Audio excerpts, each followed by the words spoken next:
मेरी ज़िंदगी का मकसद तेरे दीन की सरफराजी, मैं इसीलिए मुसलमान, मैं इसीलिए नमाजी। ये थे डॉक्टर जाकिर नायक साहब, जो नमाज यानी सलाह के जिस्मानी, रूहानी और तिब्बी फ़वायद आपके सामने कुरान व हदीस और साइन की रोशनी में बयान फरमा रहे थे। हम बेहद ममनून हैं उनके। जाहिर बात है, उन्होंने बताया कि नमाज किस तरीके से हमारे अंदर डिसिप्लिन पैदा करती है, मसावात और भाईचारगी का और उखुवत का दर्स देती है, किस तरीके से अमीर और गरीब, फ़कीर और बादशाह, मुलाजिम और आका को एक साथ किस तरीके से कंधे से कंधा और पैर से पैर मिलाकर खड़ा करके बताती है कि सब एक हैं, इनमें कोई बड़ा और छोटा नहीं है। आ गया ऐन लड़ाई में अगर वक्त नमाज, क़िबला रू हो के ज़मी बोस हुई कौम हिजाज, एक ही सफ़ में खड़े हो गए महमूद अयाज, न कोई बंदा रहा न कोई बंदा नवाज, बंदा व साहिब व मुहताज व गनी एक हुए, तेरी सरकार में पहुँचे तो सभी एक हुए। मेरे दोस्तों, जैसा कि डॉक्टर जाकिर साहब ने कहा कि हमारी नमाज होनी चाहिए। अगर पैरों पर खड़े रहना ही इबादत है, अगर पैरों पर खड़े रहना ही सिर्फ इबादत है, तो जंगल के दरख्तों से ज़्यादा आप खड़े नहीं रह सकते। नमाज में खुशू होना चाहिए, खुजू होना चाहिए। जैसा कि उन्होंने बताया कि हम कानितीन बनकर बिल्कुल खुशू और खुजू के साथ, हाजिर दिमागी के साथ नमाज को समझकर पढ़ने की कोशिश करें। कुरान पाक का तर्जुमा हमको पहले पढ़ना चाहिए और नमाज के दौरान हम उसी में घूमते रहें कि इमाम साहब क्या तिलावत कर रहे हैं या जो मैं पढ़ रहा हूँ उसका मतलब क्या है। तो इंशाअल्लाह हमारी नमाज होगी। वरना ऐसा ना हो कि बकौल अल्लामा इकबाल कि कभी क़िबला रू जो खड़ा हुआ तो हरम से आने लगी सदा, तेरा दिल तो है सनम आशना, तुझे क्या मिलेगा नमाज में। और ऐसा ना हो कि जब जब जमीन के ऊपर सजदा करें तो वो हिस्सा जमीन का हमारे बारे में, हमारे खिलाफ ये गवाही दे, जैसा कि फारसी शायर ने शेर कहा है कि बजमी तो सजदा करदम जमीन दाबर आम, कि मोरा खराब कर दी तू बसजदा रियाई, कि जब जब मैंने ज़मीन के ऊपर सजदा किया तो ज़मीन के उस टुकड़े से आवाज़ आई कि तुमने मुझको रियाकारी के सजदे से ख़राब, नापाक कर दिया। इसलिए मेरे दोस्तों, हमें नमाज़ों का अहतमाम करना चाहिए। नमाज किसी भी हाल में माफ़ नहीं है सिवाय चंद मौक़ों के, जैसा कि डॉक्टर साहब ने तफसील से उसके ऊपर रोशनी डाली। अब डॉक्टर साहब की तकरीर का जो दूसरा दिलचस्प और इंतहाई मुअस्सिर सेशन है, जो सवाल व जवाब का सेशन है, वो अब हम शुरू करते हैं। सवाल व जवाब को शुरू करने से पहले चंद बातों का ध्यान रखना तमाम भाइयों और बहनों के लिए ज़रूरी है। सबसे पहली बात तो ये है कि सवाल करने वाला अपना नाम और प्रोफेशन यानी जो पेशा है वो ज़रूर बताए। सवाल मुख्तसर हो, कोई लंबी चौड़ी गुफ्तगू और बातचीत न हो। सवाल ख़ास तौर पर अगर मुसलमान भाइयों और बहनों को सवाल करने का मौका मिले तो उनका सवाल उन्वान के मुताबिक होना चाहिए। जैसा कि आज की तकरीर का उन्वान है डॉक्टर साहब की, सलाह, हिदायत और रहनुमाई का रास्ता। हमारे गैर मुस्लिम भाई और हमारी गैर मुस्लिम बहनें, उनको इजाज़त होगी कि वो इस्लाम के बारे में कोई भी सवाल डॉक्टर साहब से कर सकते हैं। इसी के साथ साथ मैं गुजारिश करूँगा तमाम सवाल करने वाले भाइयों और बहनों से कि कोई फ़िक़ही सवाल न करें और इख्तलाफी सवाल न करें। अगर कोई ऐसा सवाल होगा जो इख्तलाफी हो तो उसको रद्द करने का बहैसियत कोऑर्डिनेटर के मुझे पूरा इख्तियार होगा कि मैं उस सवाल को रद्द कर दूं और उस सवाल को करने की इजाज़त नहीं दी जाएगी। अब हम बाकायदा सवाल व जवाब का ये सेशन शुरू करते हैं। हमारे इस प्रोग्राम में 4 माइक का इंतज़ाम किया गया है। एक माइक नंबर 1 हमारे बाएं जानिब है, स्टेज के हमारे बाएं हाथ की तरफ है और भाइयों की तरफ।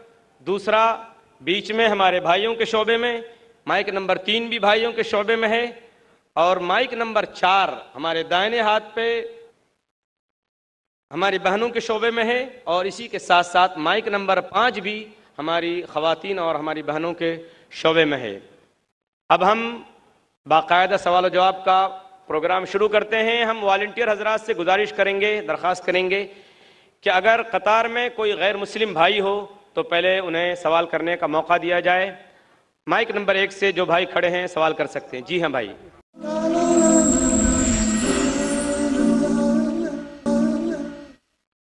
मेरा नाम महेश मेहता है और मैं रिटायर्ड पर्सन हूँ। इस्तांबुल टर्की की बात करता हूँ। इस्तांबुल में और टॉप कापी पैलेस में, टॉप कापी म्यूजियम में कई चीज़ रखी हुई है काबा शरीफ की और आखिरी रसूल की चीज़ें, फिर आखिरी रसूल के कंपेनियंस की चीज़ें, खलीफा जो चार है उनकी चीज़ें और कई रसूल की चीज़ें हैं। तो मूसा अलैहिस्सलाम, इब्राहिम अलैहिस्सलाम, दाऊद अलैहिस्सलाम और याह्या अलैहिस्सलाम का वहाँ चीज़ रखी गई है। तो ये जो मूसा अलैहिस्सलाम की लाठी है, जो असा, और दाऊद अलैहिस्सलाम की जो स्वॉर्ड है, मतलब तलवार, तो क्या रियल है, उनके टाइम का यूज किया हुआ है? महेश भाई ने सवाल किया है कि वो तोप्टाकी म्यूजियम गए थे इस्तांबुल में, टर्की में, और अल्हम्दुलिल्लाह अल्लाह ने मुझे भी मौका फरमाया। इस साल ही चंद महीने पहले फरवरी मार्च में मैं भी गया था तोप्टाकी म्यूजियम में, टर्की में मुझे बुलाया गया था। महेश भाई साहब पूछ रहे कि वहाँ कई चीजें हैं अल्लाह के, मूसा अलैहिस्सलाम की, और मूसा अलैहिस्सलाम की लाठी है, क्या वो लाठी सही है? Is it original? मैंने भी वो लाठी को देखा।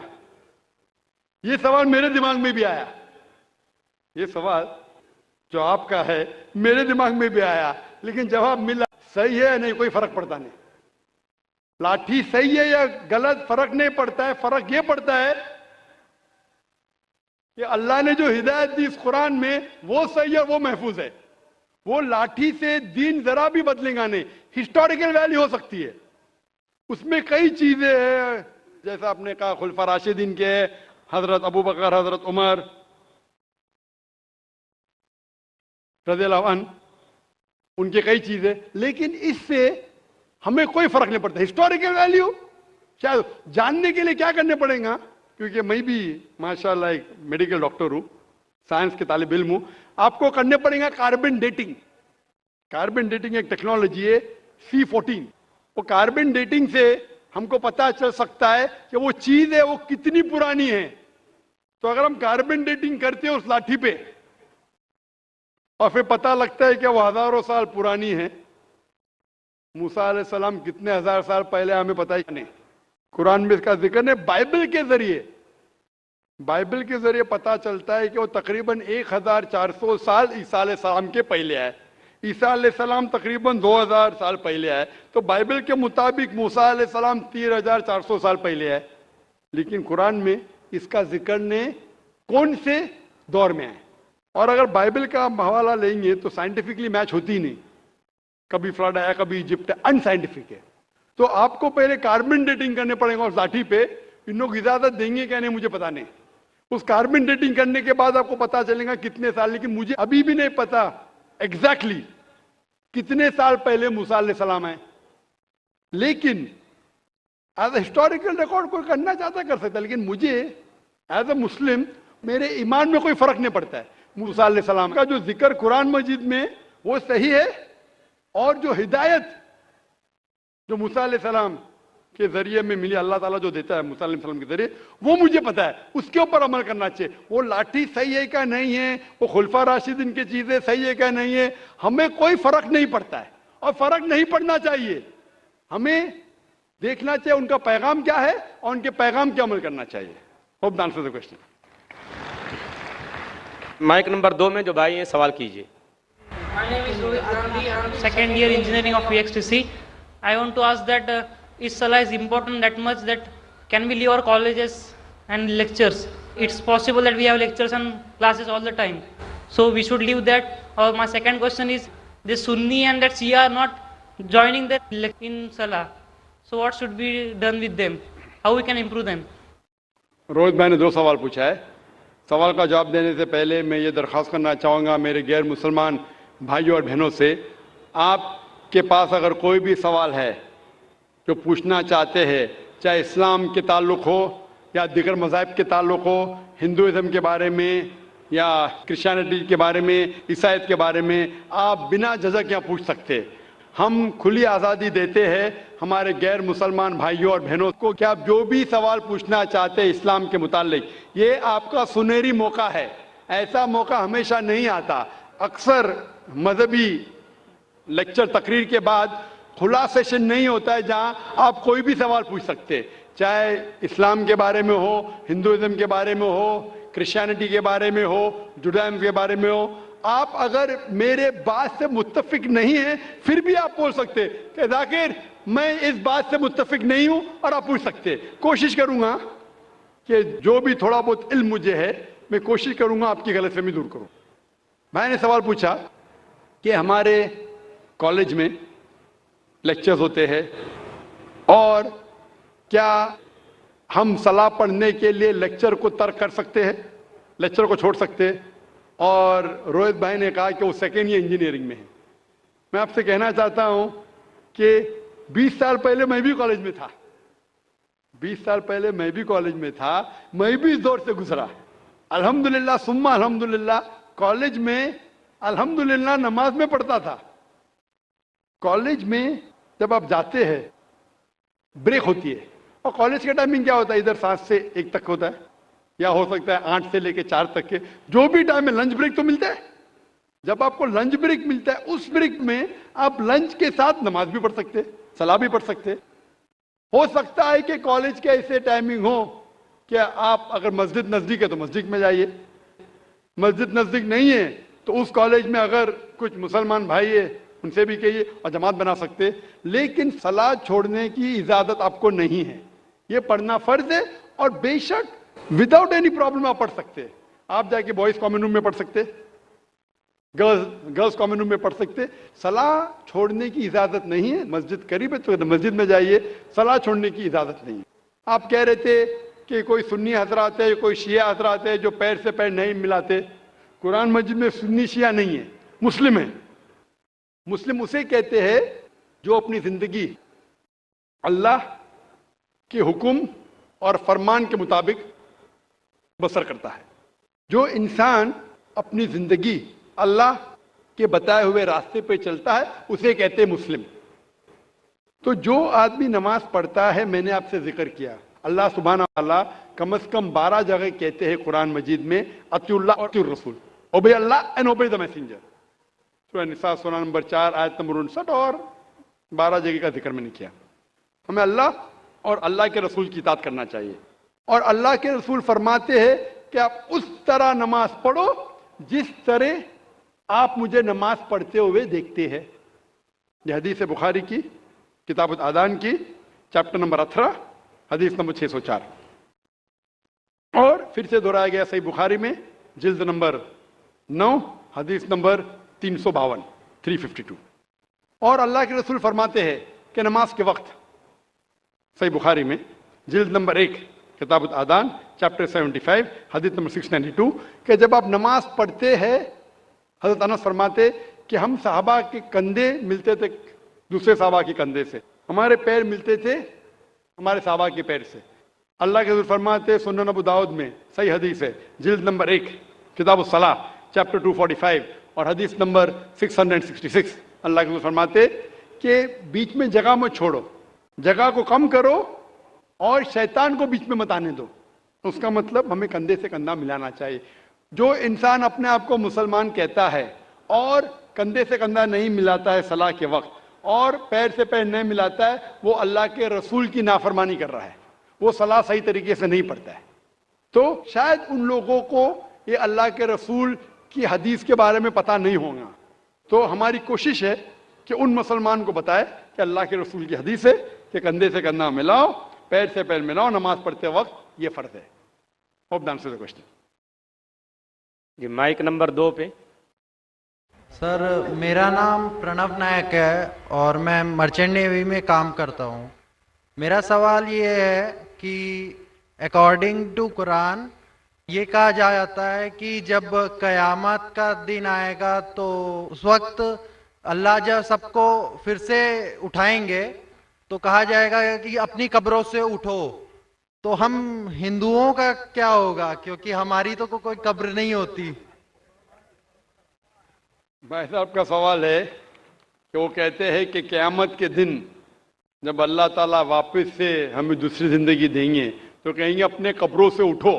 हिंदू भाई साहब पूछे कि हिंदू लोग तो कब्र में दफनाए नहीं जाते, हिंदू बच्चे दफनाए जाते ना।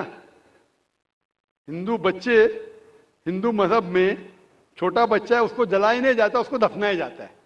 फिर भी कई मुसलमान हैं जो डूब के मरते हैं, जो जल के मरते हैं, उनको भी दफनाया नहीं जाता है। जिनकी हमें मिलती नहीं।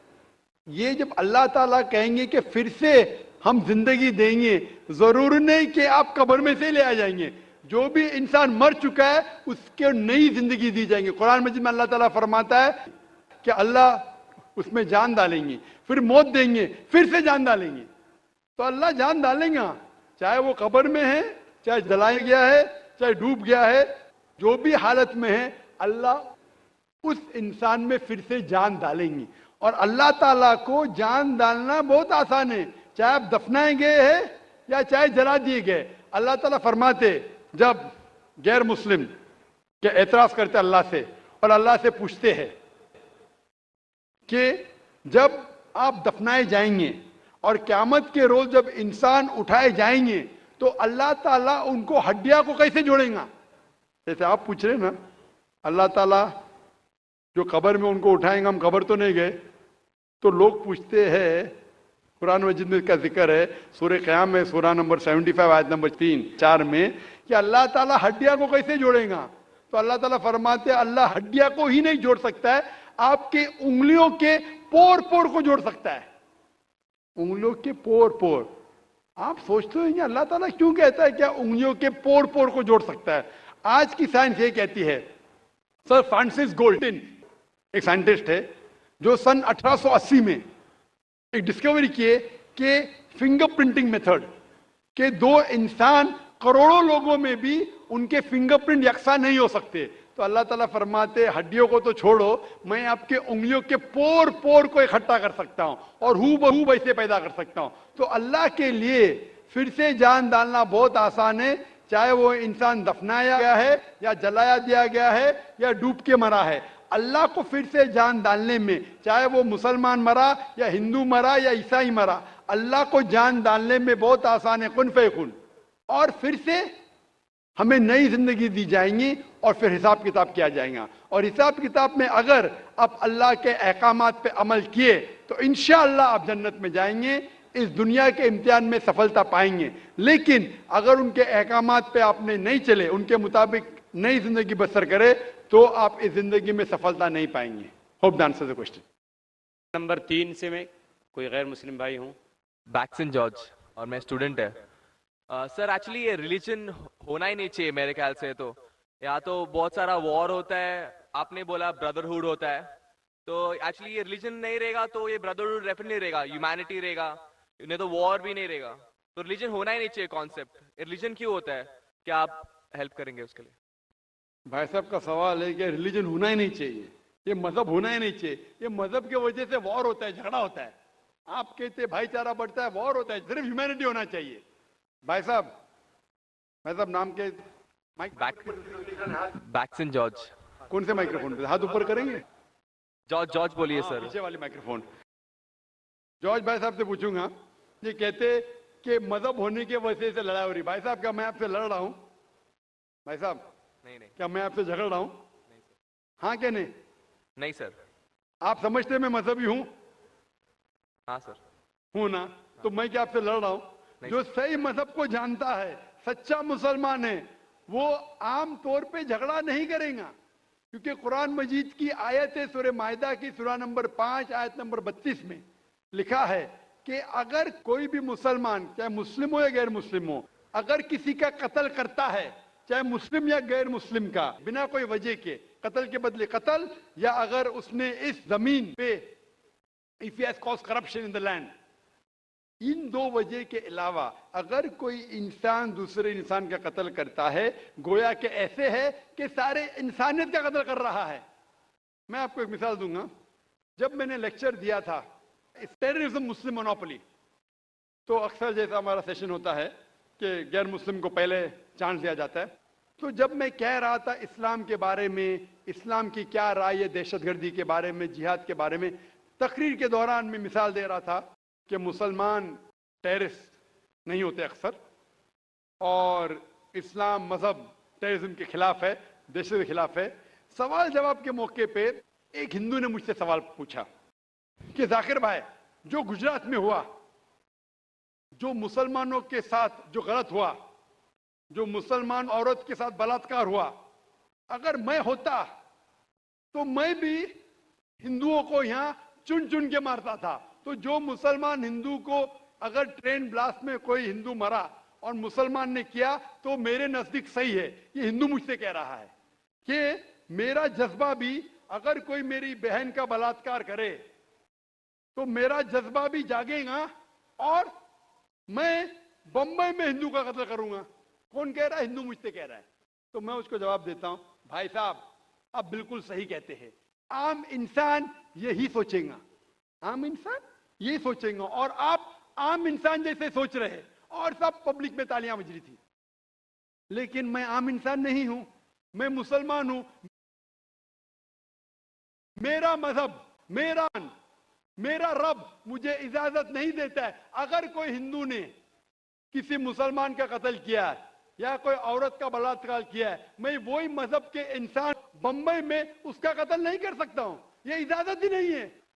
अगर मैं शायद मुसलमान नहीं होता तो मैं कहता था हाँ वो हिंदू से आप सही कह रहे हैं। मेरा मजहब मुझे इजाजत देता ही नहीं। ये आपकी इंसानियत है जो कह रही है। मुसलमान होने के लिए इंसान होना फर्ज है, लेकिन इस्लाम इंसानियत से ऊंचा है। क्योंकि मैं मुस्लिम हूं, कितना भी जज्बा मुझ में होगा, लेकिन मैं मेरे रब, मेरे खालिक, मेरे अल्लाह सुब्हाना व तआला के हुक्म के खिलाफ नहीं जा सकता हूं। जो शख्स ने कोई मुस्लिम औरत का बलात्कार किया उसको पकड़ो और उसको पुलिस के हवाले करो, पकड़ के सजा दो। लेकिन दूसरे इंसान को वही मजहब के अगर मैं कत्ल करूंगा, ये बिल्कुल इस्लाफ है। आप सोचिए, हिंदू के रिश्तेदार सोचने लगेंगे ना ये कैसा मुसलमान, कैसा इस्लाम मजहब है। मेरे भाई ने क्या गलती किया था कि उसका कत्ल हुआ? मजहब नहीं सिखाता आपस में बैर रखना। हिंदी है, वतन है, हिंदुस्तान हमारा। आप जो कह रहे इंसानियत का सबक जो कह रहे हैं आप, इंसानियत अच्छी चीज है, लेकिन इस्लाम इंसानियत से ऊपर है। इस्लाम इंसानियत से और ऊंचा है। और जब आप मजहब सीखेंगे तो कई चीज जो इंसान जज्बे से करता है जो गलत है, अगर आप सच्चे मजहबी है तो ये गलत नहीं कहेंगे, ये गलत काम कभी भी नहीं कहेंगे। जो लोग मजहब के नाम पे गलत काम करते हैं उनको दोषी ठहराइए, मैं आपके साथ हूं। लेकिन कहना कि मजहब के वजह से ये दंगे फसाद होते हैं और जंग होती है, बिल्कुल गलत। मैं पूछना चाहता हूं, आप हिस्ट्री में पढ़िए, हिस्ट्री में पढ़िए अशोका ने जब लाखों लोग का कत्ल किया, कौन से मजहब का था वो? कौन से मजहब का था? उसका मजहब ही नहीं था। जितने लोग अक्सर कत्ल करते वो नाम के लिए होंगे, क्रिश्चियन या बुद्धिस्ट या कोई मुस्लिम होगा, लेकिन वो मजहब को फॉलो ही नहीं करते। आप तारीख में देखिए, आप तारीख अगर देखेंगे, मैं पूछना चाहता हूं कि जितने कत्ल आज हो रहे हैं, जितने कत्ल आप देखते हैं कि ये कत्ल क्यों हो रहे? अमेरिका अफगानिस्तान पे हमला क्यों किया? क्यों किया? मजहब के लिए। क्यों किया? दुनिया जानती है, ओपन सीक्रेट, तेल के लिए। इराक में घुसी क्यों? मजहब के लिए। करोड़ों का कत्ल किया, क्यों किया? मजहब के लिए। मजहब के नाम पे मुसलमानों को बदनाम किया जा रहा है। ये मजहब ही है। अगर सच्चा मजहब है, सही मजहब है, तो कभी भी नहीं सिखाता कि इंसानों में झगड़ा करना। अगर वो कुछ गलत काम कर रहा है, अगर गलत काम कर रहा है, जो शख्स गलती कर रहा है उसे पकड़ो, उसको सजा दो, मैं बिल्कुल उनके साथ हूं। लेकिन आम इंसानों में झगड़ा करना, फसाद पैदा करना, इस्लाम कभी भी नहीं सिखाता। ये इस्लामी मजहब है। इसीलिए इस कॉन्फ्रेंस का उन्वान है Islam the solution to humanity, इस्लाम इंसानियत का हल। तो जो भी मुश्किलात इंसानियत में हैं आज की तारीख में, इसका हल सिर्फ इस्लाम में ही मिलेगा। आप मुझे बताओ, कुरान की कौन सी आयत कहती है कि बिना वजह किसी इंसान का कत्ल करना चाहिए? आप कुरान का हवाला दो, मैं आपकी बात को मान लूंगा। आप सिर्फ मीडिया के जरिए जो मीडिया गलतफहमी फैला रही है इस्लाम के खिलाफ, उसकी बुनियाद पे कहने लगेंगे कि मजहब के वजह से ये दंगे फसाद होते हैं या मजहब के वजह से लोग कत्ल करें एक दूसरे का। ये बिल्कुल बेबुनियाद है। मैं पूछूंगा, कुल हाथु बुरहानुकुम इन कुंतुम सादिकीन, आप अपना सबूत पेश करो अगर आप सच्चे हो। Hope the answer the question. मजहब नहीं सिखाता आपस में बैर रखना, हिंदी है हम वतन है हिंदुस्तान हमारा, बिल्कुल सही है। मजहब ये नहीं सिखाता कि आपस में दुश्मनी और नफरत हो। माइक नंबर 4 में खातून के शोबे में कोई नॉन मुस्लिम खातून हो सवाल कर सकती हैं। डॉक्टर नायक, मेरा नाम पूजा शर्मा है and I am a clinical data coordinator. I would like to thank कि आज मुझे ये अपॉर्चुनिटी मिली कि मैं आपको थैंक यू बोल सकूं। मैं आपको पिछले 1-1.5 सालों से फॉलो कर रही हूँ और मेरे अंदर जो मुस्लिम और इस्लाम के लिए कुछ गलत फहमियाँ थी शायद वो क्लियर हो गई हैं। एंड जैसे आपने कहा, आपने कुरान की कई आयतों के बारे में कहा। मैं सोचती हूँ कि गीता हो, कुरान हो, बाइबल हो, कोई भी हो, सब में एक ही बात कॉमन लिखी है कि आप अपने फर्ज करते जाओ, झूठ मत बोलो, किसी की अनजान हत्या मत करो। और जो जैसे कि एक बंदे ने बोला कि रिलीजन की वजह से इतने दंगे फसाद हो रहे हैं, मुझे नहीं लगता कि इस वजह से, even I agree with you doctor Zakir Naik, because मैं जहाँ तक जानती हूँ, मैंने थोड़ा बहुत पढ़ा है, इस्लाम में नहीं लिखा जो हम बोलते हैं ना कि टेररिस्ट आधा से ज्यादा मुस्लिम होते हैं, नहीं, ऐसा नहीं है। इस्लाम में लिखा है कि जब आप किसी की बेवजह हत्या करते हो कि तो आप शायद मुस्लिम नहीं हो। ये इस्लाम में नहीं लिखा है कि आप किसी की हत्या करो बीइंग अ मुस्लिम, आप किसी की हत्या करो या बीइंग अ हिंदू किसी की आप हत्या करो। तो I would like to thank you doctor Zakir Naik की बहुत सारी कंफ्यूजन्स थी जो काफ़ी दूर हो गई हैं। Thank you. जज़ाकल्लाह। बहन ने कहा कि वो तकरीबन 1.5 साल से मैं तकरीर सुन रही है और उन्हें यकीन हो गया है कि अल्हम्दुलिल्लाह इस्लाम एक सही मज़हब है और नफ़रत नहीं सिखाता, किसी का बिना वजह कत्ल नहीं करना सिखाता है। और इंशाअल्लाह मैं दुआ करूँगा अल्लाह सुब्हानहू तआला से बहन कि आप इंशाअल्लाह कुरान मजीद का तर्जुमा पढ़िए, ये इंशाअल्लाह आपको आपके रब के और करीब ले आएगा इंशाअल्लाह। और मैं दुआ करता हूँ कि अल्लाह ताला आपको हिदायत दे। और इस कुरान मजीद का तर्जुमा मैं दरख्वास्त करूँगा मेरी एहलिया से, अगर वो लेडीज़ के सेक्शन में हैं तो इस बहन को कुरान मजीद का तर्जुमा दे, अंग्रेज़ी में या हिंदी में जो भी ज़बान वो चाहती है। और मैं दुआ करूँगा इंशाअल्लाह कि आप कुरान मजीद का तर्जुमा पढ़िए, इंशाअल्लाह और हिदायत पाएंगे। जज़ाकल्लाह। Thank you.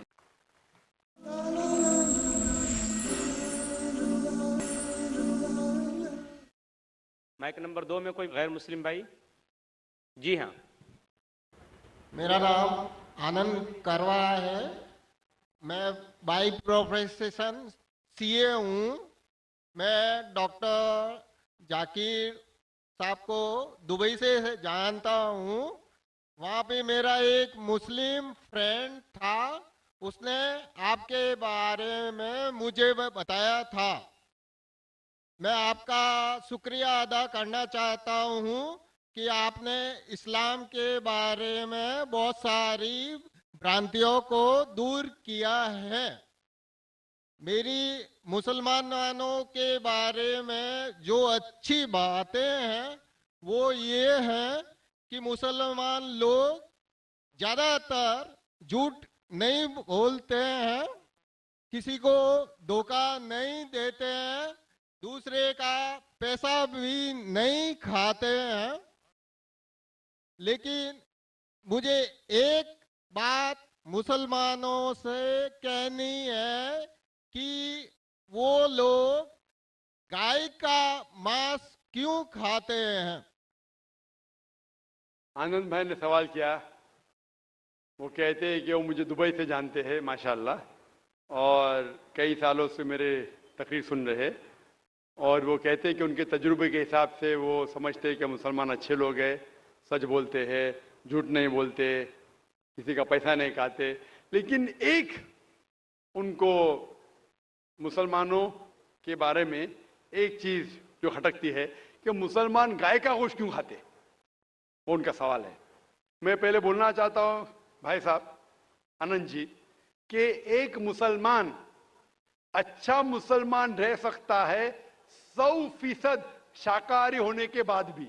A Muslim can be a good Muslim even by being a pure vegetarian. शुद्ध शाकाहारी होने के बाद भी एक मुसलमान 100% अच्छा मुसलमान रह सकता है। लेकिन क्योंकि अल्लाह सुब्हाना व ताला हमारा रब, हमारा खालिक, कुरान मजीद में अल्लाह ताला फरमाते हैं सूरह माइदा में सूरा नंबर 5 आयत नंबर 1 में अल्लाह ताला फरमाते कि आप उन 4 पायों जानवरों का गोश्त खा सकते हैं जिनकी हमने इजाजत दी है। अल्लाह ताला फरमाते हैं सूरह नहल में सूरा नंबर 16 आयत नंबर 5 में कि आप कैटल का गोश्त खा सकते हैं। कुरान में जिक्र आता है सूरह मोमिनून में सूरा नंबर 23 आयत नंबर 21 में कि आप कैटल में से आपको मिलता है दूध, उनमें से मिलती है आपको गर्मी और आप इनका गोश्त खा सकते हैं। तो जब अल्लाह सुब्हाना व तआला हमारा खालिक, हमारा मालिक कहता है कि आप गोश्त खा सकते, तो क्यों हमें नहीं खाना चाहिए?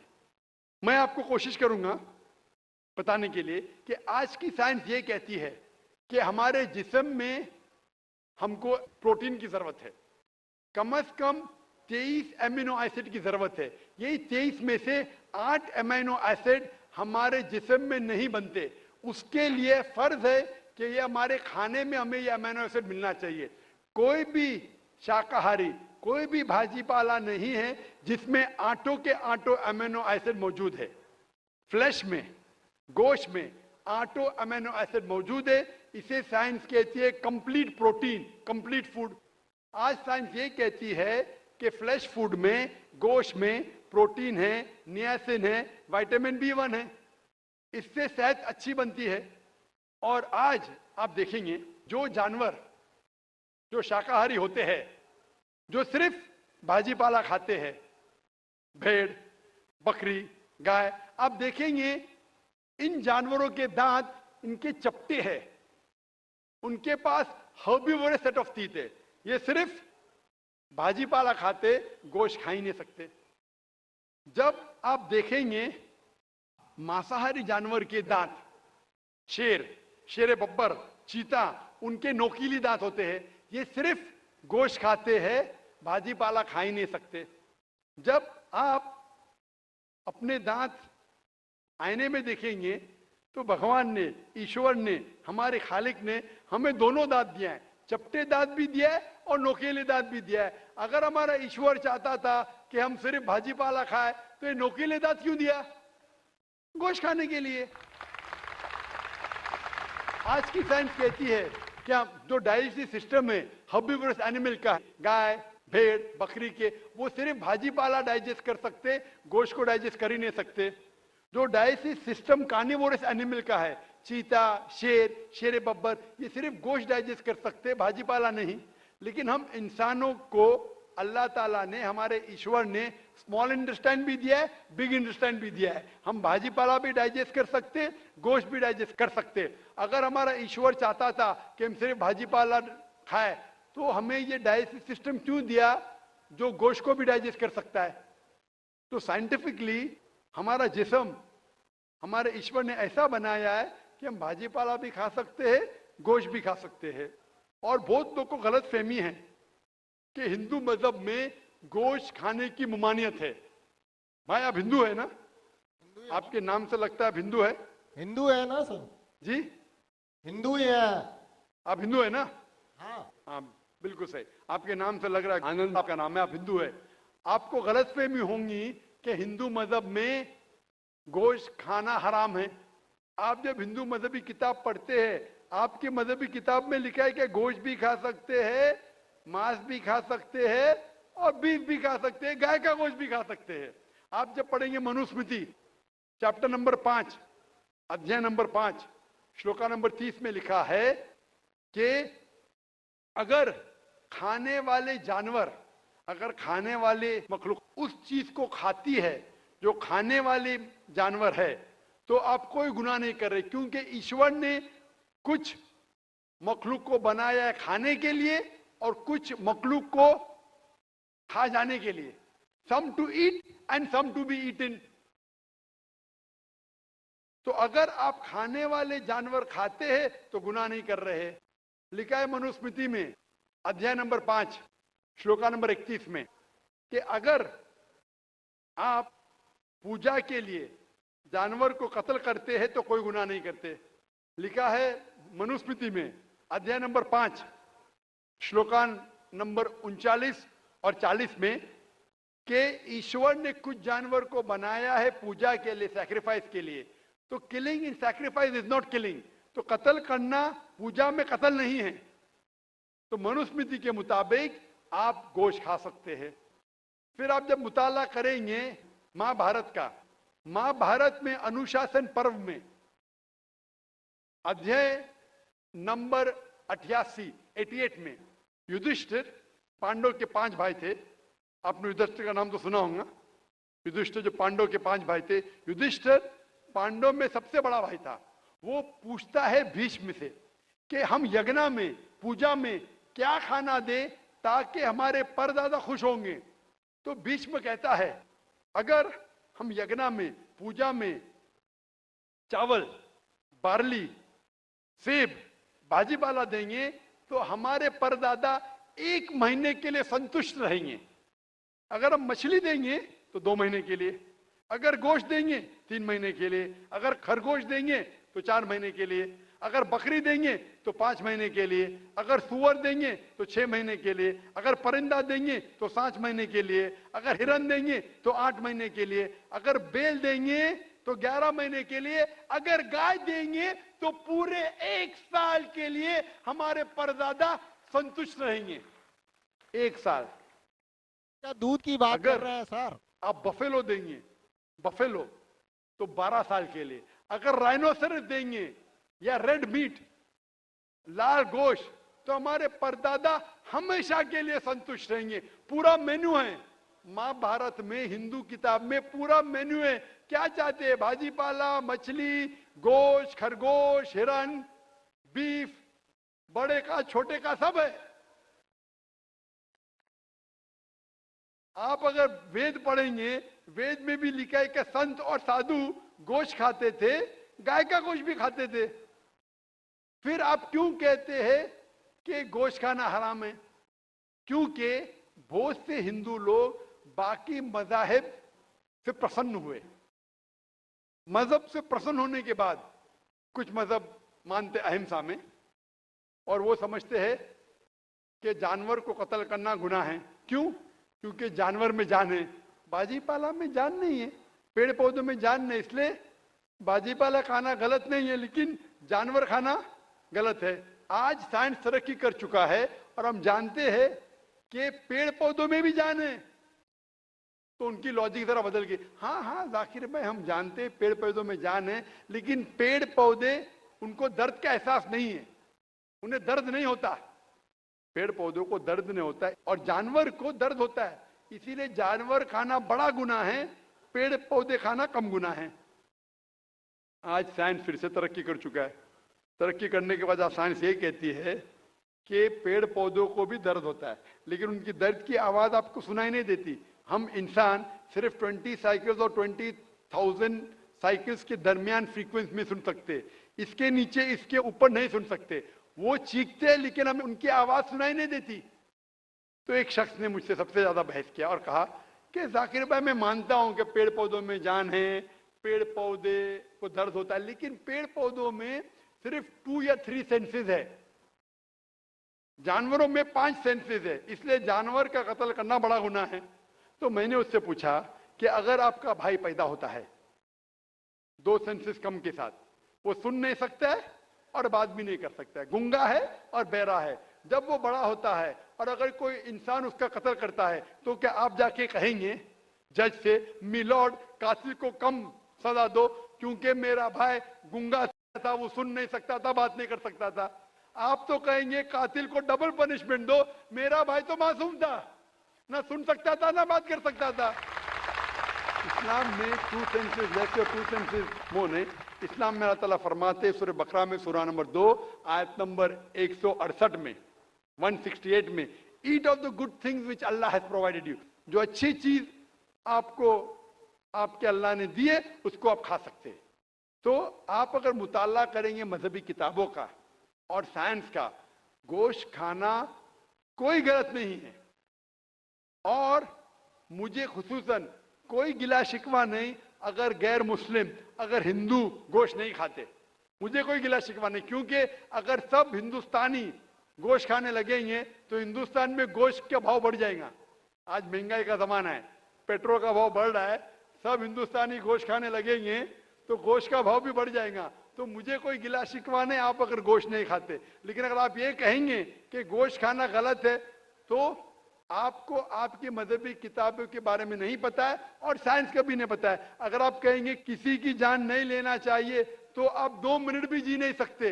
हम जो सांस ले रहे हैं ये जर्म्स है, जर्म्स में भी जान है, आप सांस लेने से उनका कत्ल कर रहे तो आप जी नहीं सकेंगे। इस्लाम में ये है कि जो चीज की इजाजत है वो आप खा सकते, जो हराम है उसको नहीं खाना चाहिए। Hope the answer the question. Mike number 3 में अगर कोई नहीं हो तो हम माइक नंबर 4 में हमारा इंतज़ार कर रही हैं खातून, हम उनको मौका देंगे। मैं बैजनाथ गुप्ता जी बोल रहा हूँ और मेरा कहना है कि अल्लाह अगर जर्रे जर्रे में है तो देखा जा सकता है क्या? भाई साहब ने कहा कि अगर अल्लाह हर जगह हर जर्रे जर्रे में मौजूद है तो क्या देखा जा सकता है? ये हिंदू फिलॉसफी है कि अल्लाह हर जर्रे जर्रे में मौजूद है। कुरान के मुताबिक अल्लाह की ताकत, अल्लाह का इल्म सब जगह मौजूद है। अल्लाह लेकिन अर्श पे बैठे हैं, तो ये कहना अल्लाह सब जगह मौजूद है ये इस्लाम की तालीम में नहीं है, ये हिंदू की तालीम में है। क्या आप अल्लाह को देख सकते? नहीं, इंसान इस दुनिया में इस जिंदगी में अल्लाह को देख ही नहीं सकते। और उसकी मिसाल पेश है कुरान मजीद में, जब मूसा अलैहिस्सलाम अल्लाह सुब्हानहू व तआला से फरमाते क्या मैं आपको देख सकता हूं, तो अल्लाह ताला कहते हैं उनसे कि उस पहाड़ को देखो, मैं मेरी झलक उस पहाड़ को दिखाऊंगा और अब देखो क्या होता है। तो उस पहाड़ को जब अल्लाह ताला सिर्फ झलक दिखाते हैं तो मूसा अलैहिस्सलाम उस पहाड़ को देख के बेहोश हो जाते। अल्लाह को तो देखा नहीं उनने, सिर्फ पहाड़ को देख के बेहोश हो जाते हैं। तो इंसान इस जिंदगी में अल्लाह सुब्हानहू व तआला को नहीं देख सकता। इंशाअल्लाह अगले जिंदगी में, इंशाअल्लाह जब हम जन्नत में जाएंगे वहां इंशाअल्लाह हम अल्लाह का वजह देखेंगे। ये कई हदीस में इसका जिक्र है कि हम अल्लाह का चेहरा देखेंगे। इसीलिए हम कोशिश करते हैं कि अल्लाह के अहकामात पे अमल करें, इस दुनिया के इम्तिहान में सफलता पाए, इंशाअल्लाह जन्नत में जाएंगे और वहां अल्लाह का वजह देखेंगे, अल्लाह का चेहरा देखेंगे। Hope the answer the question. जी, माइक नंबर 4 में जो खातून है सवाल कर सकती हैं। मेरा नाम रामेश्वरी शाहू है। मेरे लड़के ने इस्लाम धर्म अपनाया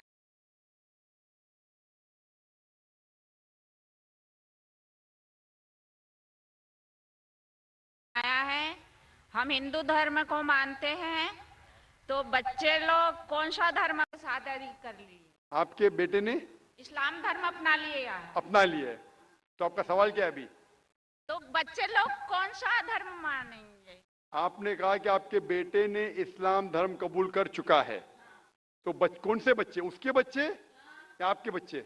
मेरे बच्चे, उसके बच्चे। आपने कहा कि आपके बेटे ने इस्लाम धर्म कबूल कर चुका है, तो मुस्लिम हो गया है,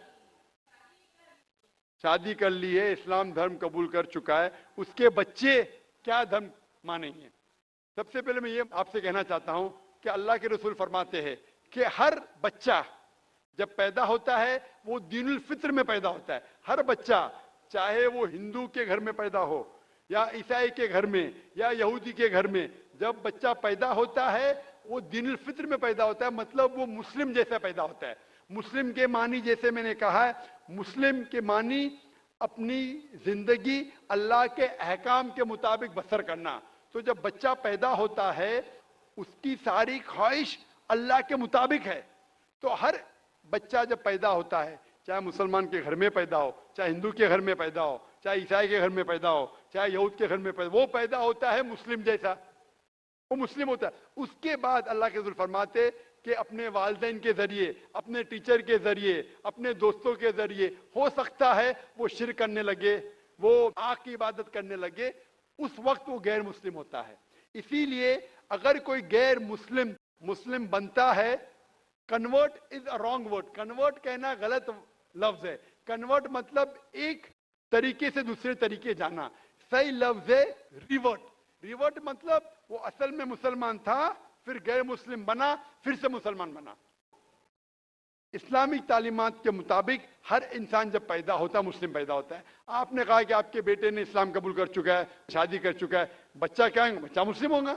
वो अलग बात है अगर उस बच्चे पे कोई दबाव है या कोई गलत हिदायत दी जाएंगी, हो सकता है वो बुत परस्ती करने लगे, हो सकता है वो आग की इबादत करने लगे, फिर वो मुस्लिम से गैर मुस्लिम होगा। हर बच्चा जो पैदा होता है वो मुस्लिम पैदा होता है, अल्लाह के अहकामात के ऊपर अमल करता है, उसके बाद बड़े होने के बाद दूसरे के इन्फ्लुएंस की वजह से शायद वो गलत रास्ते पे जा सकता है, लेकिन हर बच्चा पैदा होता है मुस्लिम जैसा। Hope the answer the question.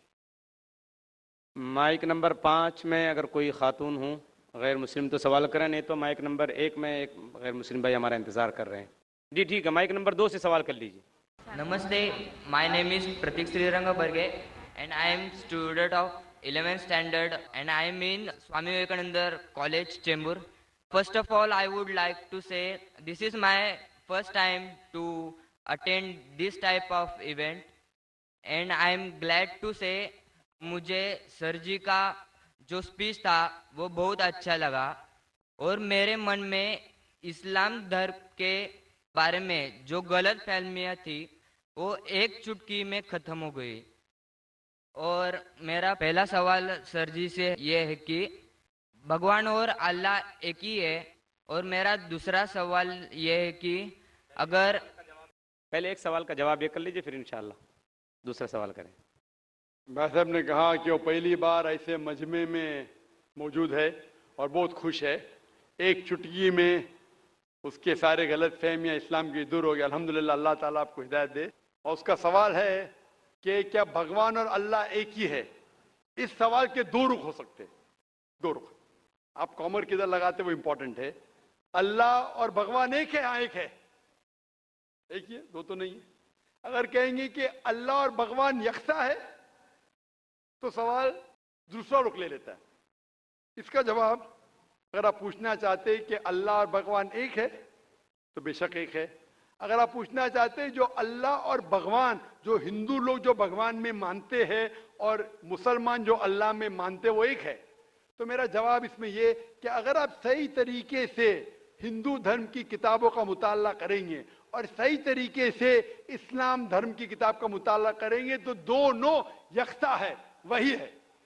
लेकिन अगर जो मजहब के धर्म अधिकारी है उनकी बात सुनेंगे जो किताबों के हवाले से दूर है, किताब के पैगाम से दूर है, तो हो सकता है आपको गलत राय मिलेंगी।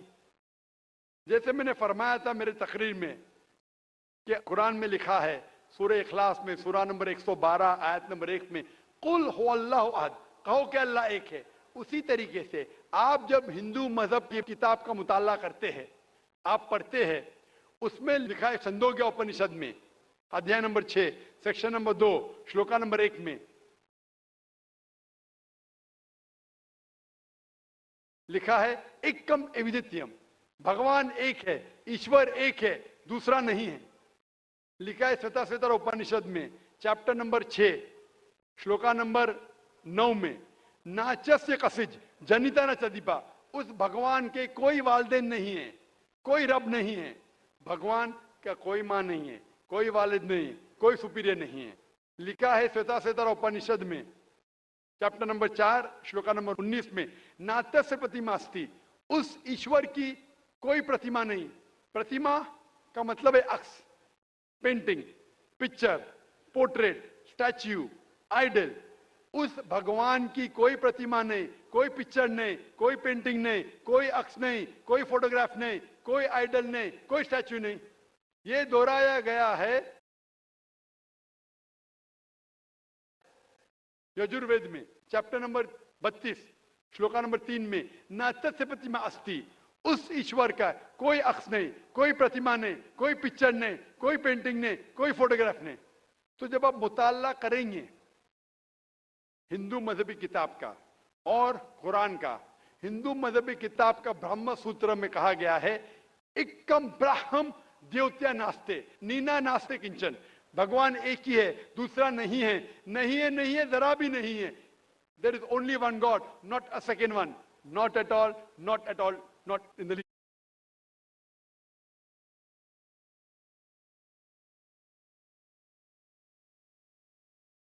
स्पिरिट। तो खालिक, मालिक, ईश्वर, भगवान, अल्लाह का कोई अक्स नहीं, कोई पेंटिंग नहीं, कोई मूर्ति नहीं, कोई फोटोग्राफ नहीं। हमें सिर्फ उस अकेले ईश्वर अल्लाह की इबादत करना चाहिए। Hope that answers the question. मैं इंतहाई अदब के साथ अपने मुसलमान भाइयों और बहनों से गुजारिश करता हूं कि देखिए, आप और हम सब मेज़बान की हैसियत रखते हैं, और जितने हमारे गैर मुस्लिम भाई आए हैं, जितनी गैर मुस्लिम बहनें आई हैं, वो हमारे लिए मेहमान की हैसियत रखते हैं। इसलिए हमारी जिम्मेदारी है अखलाकी, ईमानी, इस्लामी और इंसानी कि हम उनको मौका दें, हम अपने मेहमान की इज़्ज़त करें और उनको सवाल करने का मौका दें, पहले हमारे गैर मुस्लिम भाइयों को और हमारी गैर मुस्लिम बहनों को। मुझे उम्मीद है कि आप हमारी इस गुजारिश को कबूल करेंगे और इस पर अमल करने की कोशिश करेंगे। माइक नंबर 1 में कोई भाई खड़े हैं, आप सवाल कीजिए।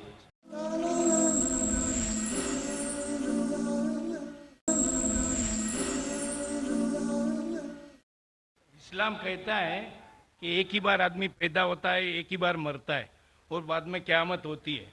लेकिन आप देखिएगा दुनिया में कि कोई बेरा मुका मतलब डेफ एंड डम्ब होता है पैदा होते ही, ब्लाइंड होता है, हैंडीकैप होता है, जिसका पैर भी नहीं रहता है। और तो ऐसा क्यों है? और दूसरा बात ये भी है कि मरने का भी तरीका सबका अलग अलग है। कोई एक्सीडेंट में मर जाता है, कोई राइट्स में मरते, कोई क्या नेचुरल वे से मरता है। तो ऐसा क्यों है दुनिया में? महेश भाई का सवाल है कि इस्लाम में हम इस दुनिया में एक बार आते, फिर मरते, फिर क़यामत पे फिर से उठाए जाते, इस दुनिया में एक बार आते।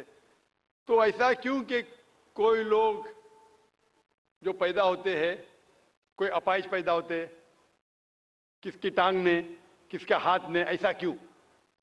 कोई लाचार पैदा होते। कुरान मजीद में अल्लाह ताला फरमाते हैं कि आपके बच्चे, आपकी बीवियां, आपकी दौलत आपके लिए फितना है, आपके लिए इम्तिहान है। क्योंकि जन्नत में जाने के लिए टांग होना जरूरी नहीं है, जन्नत में जाने के लिए दौलत होना जरूरी नहीं। जन्नत में जाने के लिए ये जिंदगी हमारे लिए इम्तिहान है। अल्लाह के अहकामात के मुताबिक जिंदगी को बसर करना चाहिए। कुरान मजीद में अल्लाह ताला फरमाते हैं सूरह मुल्क में, सूरा नंबर 67 आयत नंबर 2 में, अल्लज़ी खलक़ल मौत वल हयाता, अल्लाह सुब्हानहू व तआला ने मौत और जिंदगी पैदा की है ताकि आपको जांच सके आप में से अच्छे अमाल वाले कौन हैं। तो ये जिंदगी हमारे लिए एक इम्तिहान है। आपका अच्छा सवाल था कि क्यों कुछ इंसान पैदा होते अपाहिज, कोई बीमार, कोई अच्छे सेहतमंद, क्यों? इसकी वजह है कि जब आप एग्जामिनेशन में बैठते हैं, हर साल एग्जामिनेशन पेपर बदलता है कि नहीं? अगर आप कहेंगे कि हर वक्त पेपर सेम रहना चाहिए तो टेस्ट किधर, एग्जामिनेशन किधर? तो अल्लाह ताला कहता है कि जिस तरीके से आपको जो नियामत दी उस तरीके से एग्जामिनेशन अल्लाह ताला उस पेपर को परखेगा। मिसाल के तौर पे अगर एग्जामिनेशन पेपर आसान है तो टीचर उसको स्ट्रिक्ट तरीके से जांचता है। अगर पेपर मुश्किल है तो एग्जाम में उसको आसानी से जांचता है। तो उसी तरीके से अल्लाह ताला फरमाते कुरान मजीद में, आपके बच्चे, आपकी फैमिली, आपकी दौलत आपके लिए फितना है, एक टेस्ट है। अल्लाह ताला टेस्ट कर रहा है उस बच्चे के वालिदैन का। देखना चाहता है कि अगर बच्चे को पैदा करते अपाहिज, या बच्चा जब पैदा होता है दिल की बीमारी के साथ, वो देखना चाहता है कि फिर भी उसके वालिदैन अल्लाह पे ईमान लाते क्या नहीं। और जितना डिफिकल्ट टेस्ट उतना बड़ा रिवॉर्ड। आप अगर एक आम बीए ग्रेजुएशन पास करते हैं तो आपका नाम महेश है, वो मिस्टर महेश ही रहेगा, बदलेगा नहीं। लेकिन मेडिकल एग्जामिनेशन पास करते एमबीबीएस पास करने के बाद आपके नाम के आगे लग जाएगा डॉक्टर, क्योंकि मेडिकल एग्जामिनेशन पास करना मुश्किल है। मुश्किल एग्जामिनेशन पास करते रिवॉर्ड भी ज्यादा है। तो अल्लाह ताला अलग लोग को डिफरेंट डिफरेंट एग्जामिनेशन में डालता है। किसी को दौलत देता है, किसी को गरीब बनाता है। जब दौलत देता है वो देखना चाहता है कि दौलत के बाद ये इंसान ज़कात दे रहा है कि नहीं, खैरात कर रहा है कि नहीं। वो गरीब इंसान को ज़कात में 100% मार्क्स मिल चुके, गरीब इंसान को ज़कात ही नहीं देने का। हम बोलते अरे बेचारा गरीब है, उसको 100% मार्क्स मिल गए। ज़कात में गरीब को 100 में से 100 मिलता है।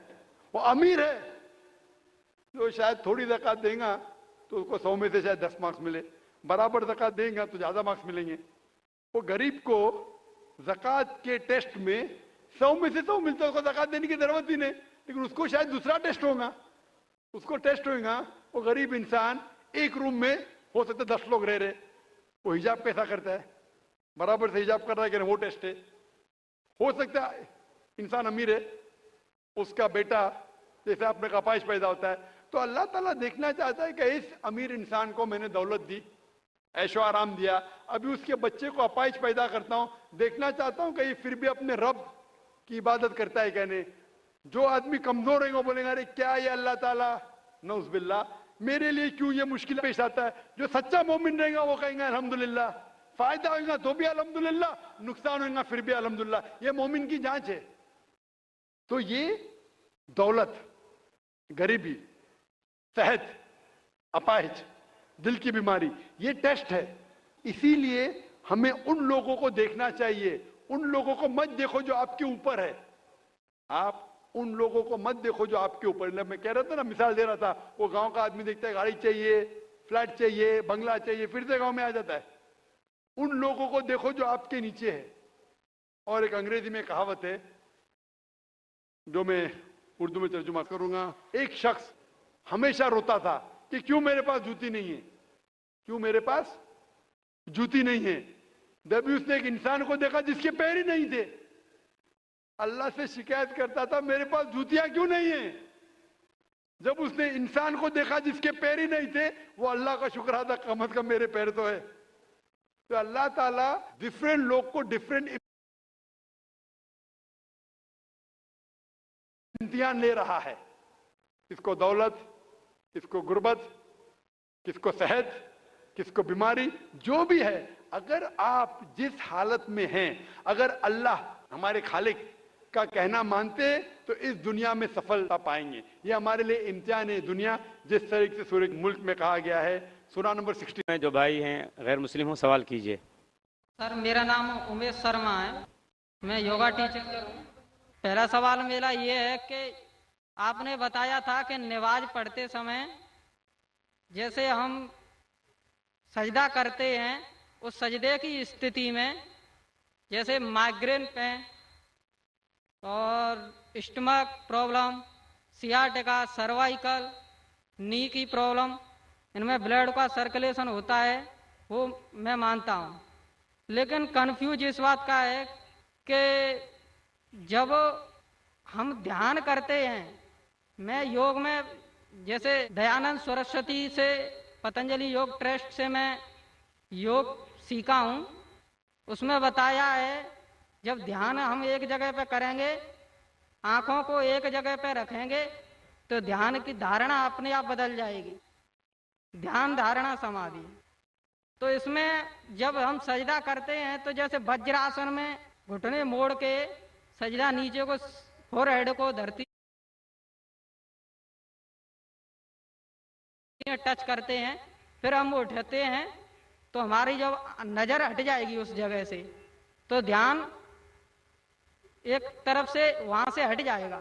तो ऊपर वाले के लिए, जैसे अल्लाह के लिए ध्यान कहाँ से रहेगा? Thank you. भाई साहब ने सवाल किया कि जब सजदे में जाते, सजदा अहम रुकन है, तो नज़र एक तरफ होनी चाहिए, हम सजदे से उठ जाते तो ध्यान भटक सकता है, नज़र दूसरी की जा सकती। ये आप जो बोल रहे दयानंद सरस्वती के बारे में कि नज़र एक जगह होना चाहिए, वो सही या गलत अलग बात है, लेकिन हमारे रसूल, हमारे पैगंबर मोहम्मद सल्लल्लाहु अलैहि वसल्लम ने कहा, जब आप नमाज पढ़ते हैं आपकी नज़र हमेशा आप सिजदा करते वहां होना चाहिए।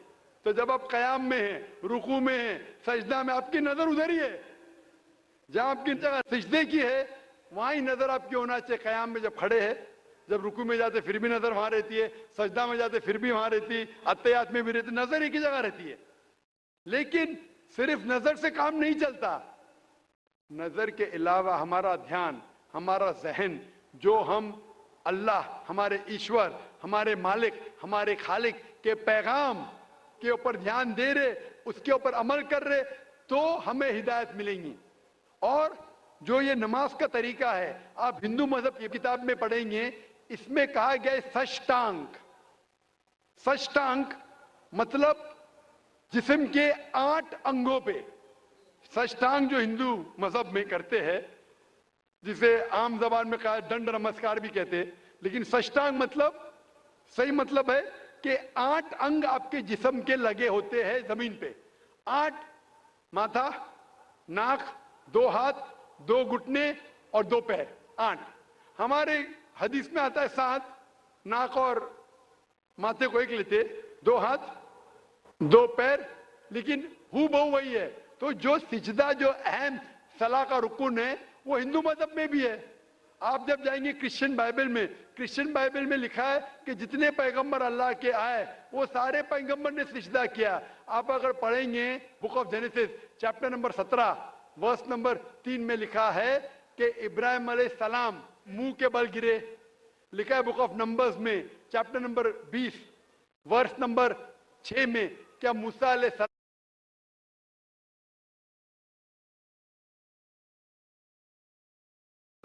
और हारून ने सलाम मुंह के बल गिरे।